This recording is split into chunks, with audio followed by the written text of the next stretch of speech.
Live news, खबर तो पक्की है। देखिए, बिहार को मजदूर का फैक्ट्री कहा जाता है, लेकिन अगर कोई रिस्क ले और बिहार में उद्योग देता है तो उसे पागल भी कहा जाता है।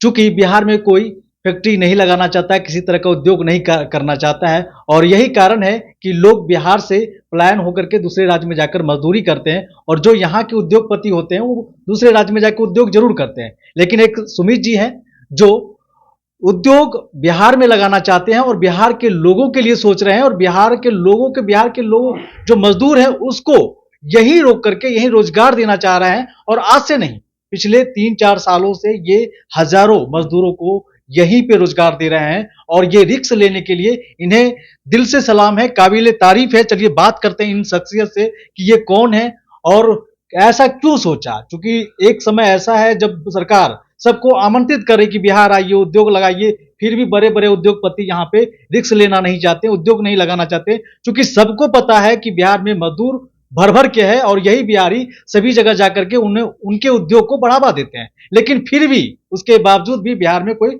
उद्योग लगाना नहीं चाहते, और ऐसे स्थिति में जब सुमित जी इस तरह का एक डिसीजन लेते हैं और उद्योग लगाना चाहते हैं तो क्या कुछ कहते हैं, चलिए हम इनसे जानते हैं।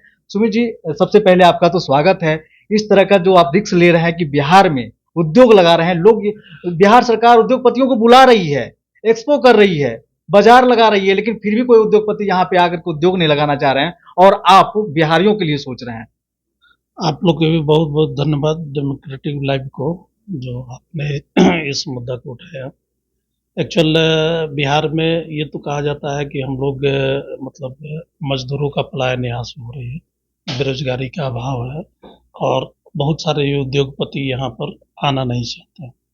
अब अपने प्रदेश से ये धीरे धीरे ये सब जो मिथकता अब टूट रही है, लोग बिहार आ रहे हैं। इसमें सरकार और बैंक भी बहुत मदद कर रही है। ठीक है, एक विषम परिस्थिति हमारे यहाँ कुछ कुछ चीज़ें हम लोग के निजी तौर पर रहती है, लेकिन ऐसा नहीं है। अभी देखिए धीरे धीरे करके, अब हम अपनी बात कर लें तो हमने बहुत सारा चीज़ों को देखा, स्टडी भी किया हमने, तो हमको बिहार से बेहतर जगह नहीं मिला। और यही कारण था कि मैं कोरोना काल से ही स्टडी कर रहा था, तो हमको फूड आई प्रोडक्ट्स में हमको बिहार में बहुत ज़्यादा संभावना दिखाई भी दे रही थी।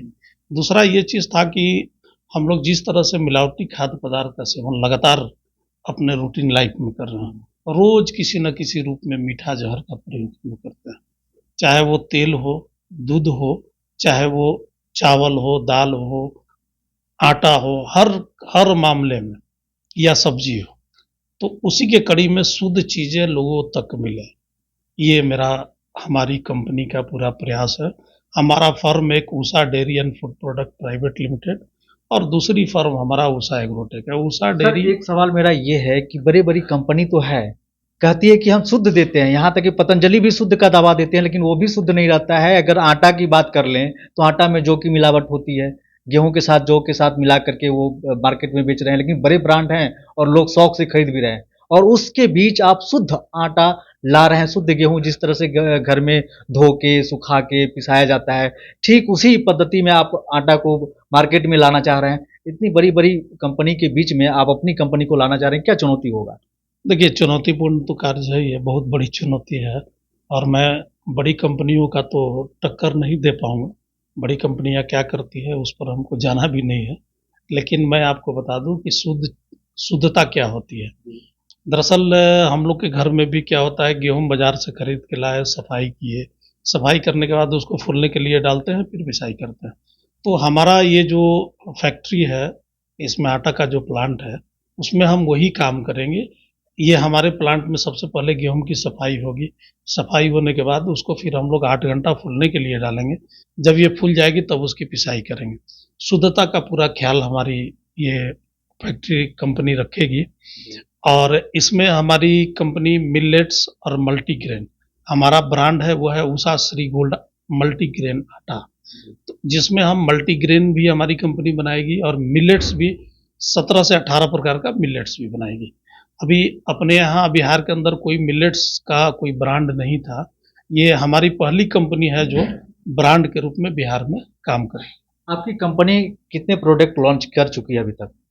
हमारी कंपनी अभी तक सबसे पहले हमने A2 दूध लाया, A2 घी लाया, इसके बाद हमने मस्टर्ड ऑयल लाया कोल्हू का, और अब मिलेट्स और मल्टीग्रेन आटा।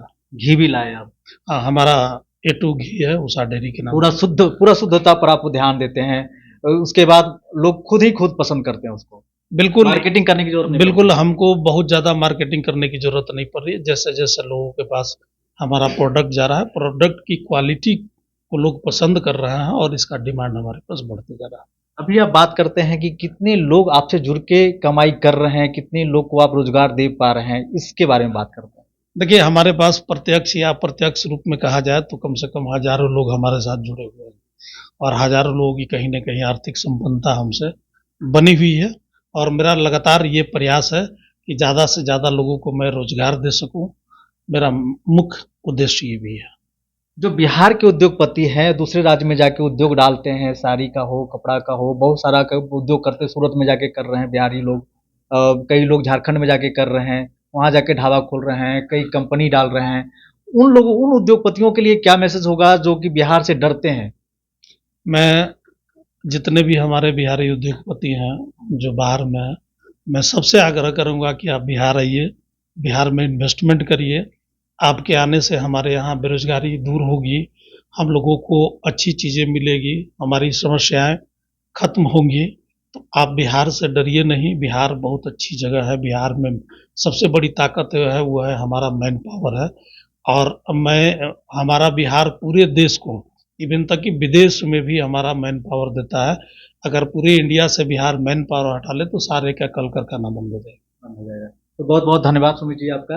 आप लोग को भी बहुत बहुत धन्यवाद। तो हमारे साथ सुमित जी थे, जो कि आप सुन रहे थे कि कितने लोगों को इन्होंने रोजगार दिया, और हमें उन लोगों से प्रार्थना करना है हाथ जोड़ के कि जो लोग बिहारी हो करके दूसरे राज्य में उद्योग करते हैं, वो कृपया बिहार में उद्योग खोलें और बिहार के लोगों के लिए सोचें, और बिहार के मजदूरों को बाहर जाने से रोक लें, ताकि उनके साथ जो अप्रिय घटना घटती है, मारपीट की जाती है, वो ना घटे, अपने घर में अपने बीवी बच्चे के साथ कमा सके। कृपया करके अब बिहार उस तरह का बिहार नहीं रहा जिस तरह का दिमाग में माइंडसेट हो गया लोगों का, उस तरह का बिहार बिल्कुल भी नहीं है। एक बार बिहार में आइए, बिहारियों से मिलिए, फिर आपको पता चलेगा कि बिहार कितना प्यारा है।